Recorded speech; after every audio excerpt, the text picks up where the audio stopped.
Hola, soy Juan Carlos García, soy mexicano de Jalapa, Veracruz. Cuando estaba por acabar el grado de ingeniería, pues tuve la oportunidad de conocer Mondragón Universitatea por medio de un programa de becas y bueno, decidí venir a hacer el máster de robótica con una beca y actualmente trabajo en Mondragón Assembly y hago el doctorado industrial en MU. Vine a estudiar a Mondragón Universitatea para hacer mi segundo máster en robótica y sistemas de control. Y actualmente trabajo en Copresi como diseñador de software. Escogí a la Universidad de Mondragón Universitatea por el sistema dual, por el sistema que ofrecía de hacer prácticas y estudios a la vez. Porque yo considero que esa parte teórica y esa parte práctica tienen que ir de la mano.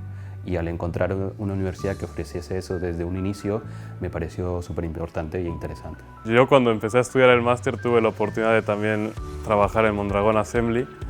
Entonces muchas de las cosas que veía durante el máster las podía venir y aplicar al trabajo. Sí, la verdad es que Mondragón me ha ayudado mucho y la gente que he conocido en mi camino durante Mondragón es gente que le tengo mucho aprecio.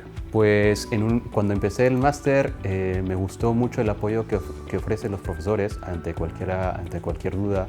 También me gustó la libertad que nos proporcionaban a la hora de hacer las prácticas en laboratorio, con los robots, por ejemplo, o en la programación. Animaría a la gente que diera ese primer paso a venir a Mondragón Universitatea.